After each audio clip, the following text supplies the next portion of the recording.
So నేను 10th class exams అయితే అయిపోయాయి, కానీ ఇంకొక మెయిన్ పాయింట్ చెప్పాలి. 10th క్లాస్ ఎగ్జామ్స్ అయిపోయాయని మనం సంతోషపడకూడదు. కొన్ని జాగ్రత్తలు తీసుకోవాలి. రిజల్ట్ వచ్చే ముందే ఏం జాగ్రత్తలో నేను మీకు చూపిస్తాను. ఓకేనా? చూడడానికి మీరే అయ్యా. అయితే ఫస్ట్ ఆఫ్ ఆల్ ఈ షార్ట్ వీడియోకి లైక్ చేసి సబ్స్క్రైబ్ చేసుకోండి. పక్కన అందరికీ తెలియాలి కదా.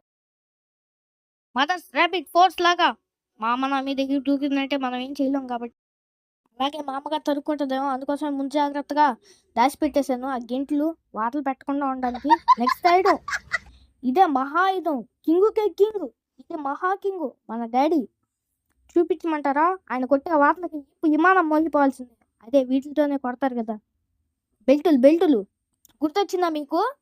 గుర్తొస్తే కింద ఎవరన్నా మీ డాడీ కనుక కొట్టినట్టయితే ఒకసారి నా కింద కామెంట్ చేయండి, మర్చిపోకండి.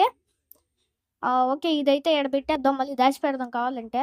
ఓకే, నెక్స్ట్ స్టెప్ అదేమిటంటే మన అమ్మ ఒక రెండో ఆయుధం, అదే చీపురు కట్ట అండి. తెలుసు కదా చీపురు కట్ట.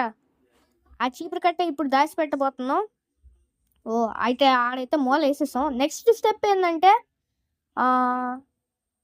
అందరికీ అందుబాటులో దొరికేది, అది ఏది దొరికితే దాంతో కొట్టడానికి దాన్నే రిమోట్లు అంటారు. ఆ రిమోట్లే పోకుండా ఉండడానికి మనం దాచిపెట్టేద్దాం సేఫ్టీ కోసం. నెక్స్ట్ స్టెప్ ఏంటంటే ఇంట్లో నుంచి పారిపోవాలి. ఇంట్లో నుంచి పారిపోవాలి బిచ్చం బిగులు.